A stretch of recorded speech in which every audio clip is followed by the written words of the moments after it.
ஏமா கோவை சிறுமி கொலை சம்பந்தமாக அவங்க அம்மா மேலேயே குற்றம் சொல்றாங்களே, அதை பத்தி தெரியுமா? ஆமா, நான் கூட கேட்டேன். சரிதான் ஒரு வகைக்கு. அது எப்படின்னா, வீட்டுல ஜன்னல் உடைஞ்சிருக்கு, கதவு உடைஞ்சிருக்கு, அதை சரி பண்ணாம இருக்கிறோம், ரொம்ப நாளா இருக்கிறோம்னா திருடங்க போக வர பாத்துக்கிட்டு இருந்தாங்கன்னா இந்த வழியா ஈஸியா போய் எடுத்துடலாம் அப்படின்னு ஒரு இது வரும்.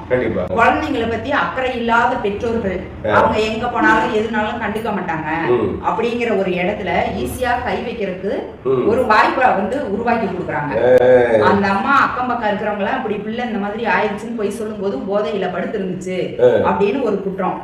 உண்மைதான். இது ஒரு ஒரு சாதாரண ஒரு தனி மனுஷ குற்றம் கிடையாது, இது ஒரு சமூக குற்றம். சமூக குற்றம். சரிதான்.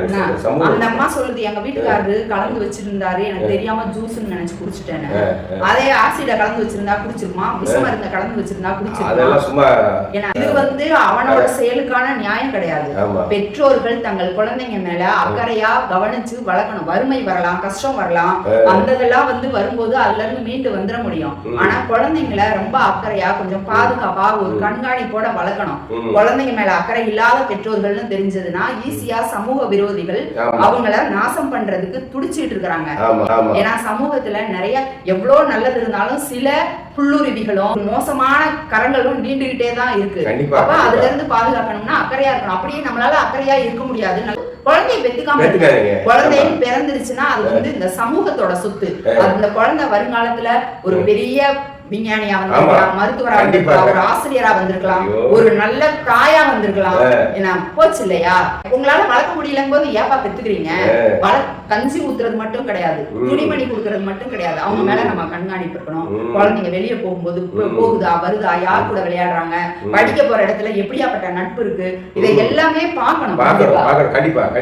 ஒரு ஏணி இருந்துச்சுன்னா கூட 10 நாளைக்கு ஒரே இடத்துல நம்ம எடுத்து வைக்காம வச்சிருக்கிறோம்னா இந்த இடத்துல இருக்க பொருளை எடுத்துக்கலாமா இல்ல போட்டு அந்த வீட்டுக்குள்ள போகலாமான்னு ஒரு சிந்தனை களவாடணும்ன்ற எண்ணம் இருக்கிறவங்களுக்கு வரும். அப்படி இருக்கும்போது இது ஒரு சமூக குற்றம். அந்த பெற்றோர்களோட பொறுப்பற்றத்தனம் எல்லாம் சேர்ந்து ஒரு எதிர்காலத்தை அழிச்சிருச்சு. இது பெண் குழந்தைங்க வச்சிருக்கிறவங்க எல்லாத்துக்குமே ஒரு பெரிய பதவியத்தை கொடுக்குது. ஆமா, அதாவது இந்த சமூகங்கள்லாம் இப்படி இருக்கணும்னு சொல்லிட்டு தான் திட்டமிட்டு நீங்க சொன்ன மாதிரி ஆக்டோபஸ் மாதிரி கரங்கள் அங்கங்க வேலை செஞ்சுட்டு இருக்கு. போதைப் பொருள் நடமாடுறது இருக்கட்டும், எல்லாமே குடியரசுக்கு தெரியாம எதுவுமே நடக்கிறது இல்லைங்க, எல்லாம் தெரியுங்க. திட்டமிட்டு முழுக்க முழுக்க உழைக்கும் மக்கள் இருக்காங்க இல்லையா, 80 விழுக்காடு அவர்களை சீரழிக்கக்கூடிய அந்த கரங்கள் செயல்பட்டு கொண்டே இருக்குது. அது அரசியலா இருக்கட்டும், எதுவாக இருக்கட்டும், நம்ம விழிப்பா இல்லைன்னா இன்னும் அதிகமான சிரமங்கள்லாம் வந்து சேரும்.